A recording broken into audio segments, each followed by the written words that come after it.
जय शिवराय मित्रांनो, पुन्हा एकदा स्वागत आहे तुमचं आपल्या यूट्यूब चॅनलवरती प्रतीक ग्राफिक्सवरती. तर मित्रांनो, आज आपण या व्हिडिओमध्ये वेडिंग इन्व्हिटेशन कार्ड तयार केला आहे. तर कार्ड कसं झालं आहे कमेंट करून नक्की सांगायचं आहे. आणि चॅनलवर नवीन आणि पहिल्यांदाच आला असाल तर आपल्या प्रतीक ग्राफिक्स या यूट्यूब चॅनलला नक्की सबस्क्राईब करा, कारण आपण अशाच प्रकारच्या बॅनर व व्हिडिओ एडिटिंगवर ट्युटोरियल आणत असतो. चला तर मित्रांनो, जराही वेळ न घालवता सुरुवात करूया आपण आपल्या आजच्या व्हिडिओवर. तर सर्वात अगोदर तुम्हाला दोन ॲप्लिकेशन लागणार आहे, एक पिक्सेल लॅब आणि दुसरं म्हणजे आपलं झेड आर्चिवर. तर आपलं मटेरियल डाउनलोड करून घ्यायचं डिस्क्रिप्शन बॉक्समधलं, त्यानंतर झेड आर्चिवर ॲप्लिकेशन ओपन करायचं आहे. या दोन्ही ॲप्लिकेशनची लिंक पण आपल्या डिस्क्रिप्शन बॉक्समध्ये दिलेली आहे. त्यानंतर तुम्ही डाउनलोड फोल्डरला ओपन करायचं आहे, तिथे आपण एक झिप फाईल दिलेली आहे. तर झिप फाईलवरती क्लिक करायचं आहे, एक्स्ट्रॅक्ट हिअर ऑप्शनवरती क्लिक करायचं आहे.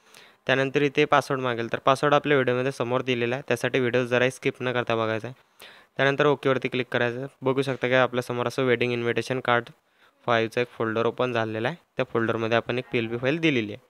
तर आता PLP फाईल ओपन करण्यासाठी पिक्सेल लॅब ॲप्लिकेशन ओपन करायचं आहे. 3 डॉटवरती क्लिक करायचं आहे. ओपन .plt फाईलवरती क्लिक करून .plt वरती क्लिक करायचं आहे. त्यानंतर आपण ज्या फोल्डरमध्ये आपली फाईल एक्स्ट्रॅक्ट केली होती त्या फोल्डरला ओपन करून घ्यायचं आहे. तर फोल्डर ओपन झाल्यानंतर काही अशा प्रकारचा इंटरफेस आपल्यासमोर आलेला आहे, बघू शकता. त्यानंतर PLP फाईलवरती क्लिक करायचं आहे. ओपन अँड ॲड ऑप्शनवरती क्लिक करायचं आहे. तर बघू शकता की अशा प्रकारे आपली PLP फाईल इथे ओपन झालेली आहे.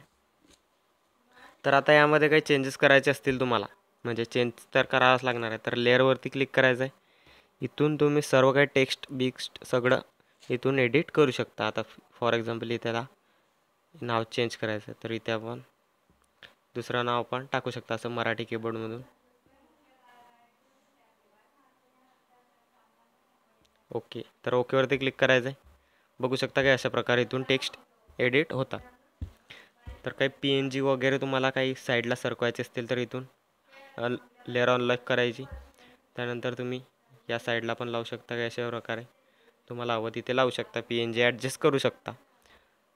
तर आता हे सेव्ह करण्यासाठी तुम्हाला इथे 3 डॉटवरती क्लिक करायचं आहे. एक्सपोर्ट इमेज ऑप्शनवरती क्लिक करायचं आहे. कस्टमला अल्ट्रावरती ठेवून सेव्ह टू गॅलरी ऑप्शनवरती क्लिक करायचं आहे.